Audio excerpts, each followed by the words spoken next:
अस्सलाम वालेकुम। अच्छा, आज डिस्कस करेंगे कि लॉट साइज़ क्या होते हैं और इसके अलावा पिप्स क्या होते हैं। जो ऑर्डिनरी मार्केट है जहाँ पे हम बिज़नेस कर रहे होते हैं तो उसमें सिंपल ये होता है कि आप कहते हैं यार ये एक यूनिट कितने प्राइस का है। फॉर एग्जांपल वो कहता है आपका ये 100 रुपये का है, तो वो सिंपल सा आप यहाँ 100 रुपये पे उसको ख़रीद देते हैं। लेकिन ट्रेडिंग में जो कॉन्ट्रैक्ट फॉर डिफरेंसेस है, जिस तरह ये फॉरेक्स मार्केट, स्टॉक मार्केट और क्रिप्टो और इसके अलावा गोल्ड, इसमें पिप्स और लॉट साइज़ होते हैं। पिप्स क्या होते हैं? अगर आपने इसको शॉर्ट समझना है तो पिप्स एक्चुअली मूवमेंट को कहते हैं कि कितने मूवमेंट हो चुकी है या कितने मूवमेंट आप एक्सपेक्ट कर रहे हैं। और जो लॉट साइज़ है वो सिंपली कि आप कितने यूनिट्स इसको ख़रीदना चाह रहे हैं। फॉर एग्ज़ाम्पल मैं आपको एक एग्ज़ाम्पल देता हूँ। से फॉर के USD/PKR डॉलर और रुपीज़ 280 रुपये पे फॉर एग्ज़ाम्पल चल रहा है। तो अब अगर आप कहते हैं कि मैंने सिर्फ एक ही डॉलर ख़रीदना है तो वो आपको 280 रुपये पे पड़ेगा, ये लॉट साइज़ है। और अगर आप कहते हैं कि नहीं, एक यूनिट मैंने ख़रीदना है लेकिन ये मूव होगा 280 से 290 पे, तो ये कितनी मूवमेंट हो गई? 10 रुपये की मूवमेंट। लेकिन जो कन्वेंशनली है उसमें तो हम सिंपली कह देते हैं कि 10 रुपये की मूवमेंट हुई है, एक डॉलर 280 रुपये से बढ़ के 290 पे जा चुका है। ठीक है। लेकिन जो फॉरेक्स मार्केट है या क्रिप्टो है या गोल्ड है, उसमें इसको पिप्स कहा जाता है कि इतने पिप्स की मूवमेंट हो गई है। अब इसी तरह आप एक अपोजिट एग्जांपल ले लें कि फॉर एग्जांपल एक डॉलर 280 रुपये से नीचे आके 270 पे आ गया है। इसका मतलब है मार्केट 10 रुपये उसकी वैल्यू कम हो चुकी है। इसी तरह फॉरेक्स मार्केट में भी हम कहते हैं कि जी 10 पिप्स मार्केट नीचे आया या 50 पिप्स मार्केट नीचे आया।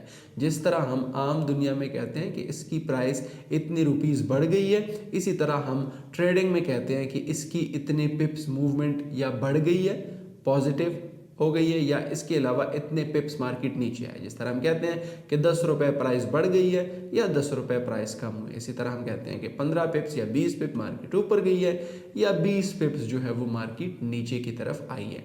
तो ये सिंपली पिप्स एंड लॉट साइज का कॉन्सेप्ट है। इसके अलावा जो शेयर्स लेते हैं तो उसमें वो पिप्स की वो कॉन्सेप्ट नहीं होता है। उसमें सिंपल आपने एक शेयर लेना होता है। स्टॉक मार्केट में $100 का एक शेयर है, अगर आप 50 पे खरीदते हैं आधा शेयर मिल जाता है, $25 का खरीदते हैं तो उसका चौथा हिस्सा आपको मिल जाता है। लेकिन जो फॉरेक्स मार्केट है, गोल्ड है, इसमें सिंपली पिप्स एंड लॉट साइज होती है। इसके अलावा मैं अभी आपको स्क्रीन पे लेके चलता हूँ कि इस पिप्स को आपने कैलकुलेट कैसे करना है। सबसे आसान हल क्या है कि पिप्स को आप कैलकुलेट कर सकते हैं कि यहाँ से यहाँ तक कितने पिप्स बनते हैं, और कैसे आप आसान एक कैलकुलेटर है जिसके थ्रू आप कैलकुलेट कर सकते हैं कि क्या लॉट साइज आपको यूज़ करना चाहिए। ठीक है, आइए चलते हैं।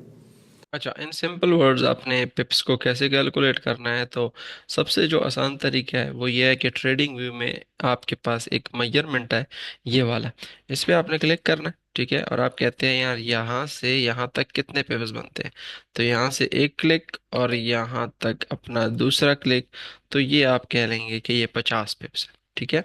इसी तरह अगर आपने कैलकुलेट करना है कि यहाँ से यहाँ तक कितने पिप्स बनते हैं तो मेजरमेंट उठाएं, यहाँ से यहाँ तक आपके 131 पिप्स बनते हैं, ठीक है। तो इसी तरह सिंपली आप इसी तरह NZD USD में आप देख ले कि यहाँ से यहाँ तक कितने पिप्स बनते हैं, ठीक है। तो मेजरमेंट उठाए, यहाँ से यहाँ तक 219 पिप्स बनते हैं, ठीक है। अब इसमें आपने लॉट साइज को कैसे चूज करना है? लॉट साइज को चूज करने के लिए आपने जब भी ट्रेड करना है तो फर्स्ट ऑफ ऑल अपना स्टॉप लॉस चूज करें। फॉर एग्जांपल हमने स्टॉप लॉस चूज कर लिया कि यहाँ हम अपना स्टॉप लॉस रख रहे हैं, इसको सेल कर रहे हैं, और यहाँ ऊपर अपना स्टॉप लॉस जो है वो रख रहे हैं। तो फर्स्ट ऑफ ऑल मेजरमेंट उठाए, यहाँ से यहाँ तक कितने पिप्स बनते हैं? 69 पिप्स। फिर आपने आना है कैशबैक फॉरेक्स, ठीक है। कैशबैक फॉरेक्स एक वेबसाइट है, वहां पे जाना है लॉट साइज कैलकुलेशन के लिए। यहाँ पे देखिए लॉट साइज कैलकुलेटर लिखा है, इस पे क्लिक करना है।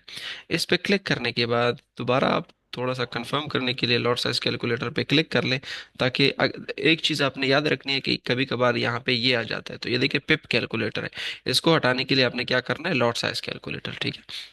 लॉट साइज कैलकुलेटर क्लिक करने के बाद देखिए ये मैं यूरो यूएसडी में ट्रेड कर रहा हूँ, तो मैं यहाँ पे चूज करूंगा यूरो यूएसडी।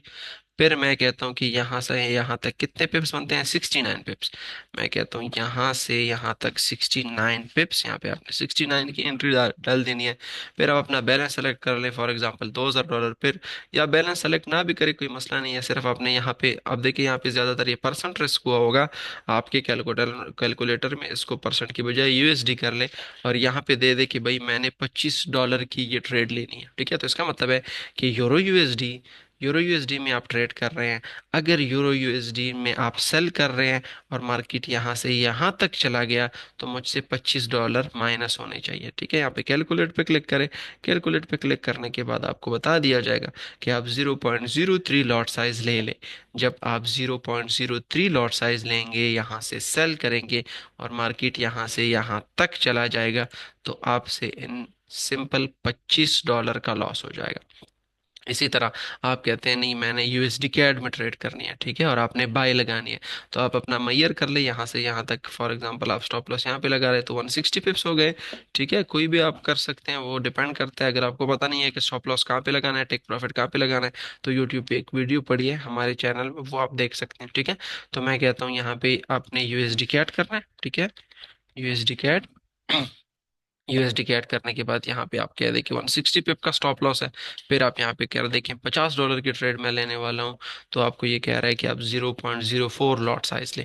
तो अगर आप 0.04 लॉट साइज लगाते हैं, यूएसडी कैट पे ट्रेड लेते हैं और मार्केट यहाँ से यहाँ तक आता है, तो आपसे $50 कट जाएंगे। तो सिंपली पिप्स और लॉट साइज के साथ आपने पिप्स को इस तरह कैलकुलेट करना है और लॉट साइज को इस तरह कैलकुलेट करना है। Thank you very much.